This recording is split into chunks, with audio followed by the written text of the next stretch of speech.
আয়োজন কৰা হৈছে, কি ক'ব বিচাৰে?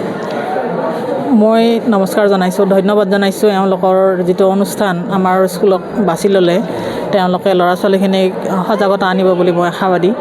আৰু ইয়াৰ দ্বাৰা এনেকুৱা ধৰণৰ অনুষ্ঠানে আমাৰ ছাত্ৰ ছাত্ৰীসকলক বহু উপকৃত কৰিব, নজনা কথা জানিব পাৰিব।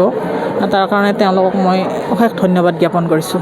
ছাত্ৰ ছাত্ৰীসকলে আজি অংশগ্ৰহণ কৰিছে কুইজ প্ৰতিযোগিতা কৰিব, তেওঁলোকে সেইটো কুইজতো তেওঁলোকে অংশগ্ৰহণ কৰিব। গোটেইখিনি ছাত্ৰ ছাত্ৰী আগবাঢ়ি আহিছে আৰু এনেকুৱা অনুষ্ঠান পাতিলে তেওঁলোকে খুবেই ভাল পায়। আৰু আমাৰ ছাত্ৰ ছাত্ৰীসকলক আগুৱাই নিয়াৰ ক্ষেত্ৰত, বিভিন্ন ধৰণৰ জ্ঞান পোৱাৰ ক্ষেত্ৰত এনেকুৱা অনুষ্ঠানৰ খুবেই প্ৰয়োজন। আৰু আমি তেওঁলোকক এই অনুষ্ঠান পদক্ষেপ লোৱাৰ কাৰণে আমি ধন্যবাদ জ্ঞাপন কৰিছোঁ।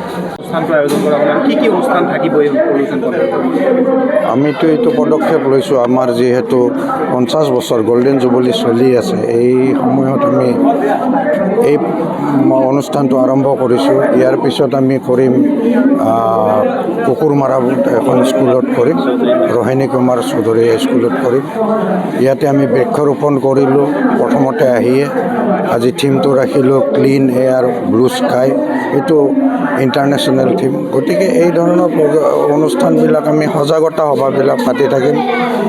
ইয়াৰ কাৰণে প্ৰধান শিক্ষয়িত্ৰীক মই অশেষ ধন্যবাদ জ্ঞাপন কৰিছোঁ, তেওঁৰ সহযোগ কৰাৰ কাৰণে। আৰু মোৰ সহযোগী নগেন বড়োও ইয়াতে যথেষ্ট, তেখেতে স্থানীয় বাসিন্দা। আগতেও এনেকুৱা ধৰণৰ কৰিছোঁ আৰু এনেকুৱা কৰি যাম। কেনেকুৱা ধৰণে এই অনুষ্ঠানবিলাকে ছাত্ৰ ছাত্ৰীসকল বা সাধাৰণ ৰাইজক?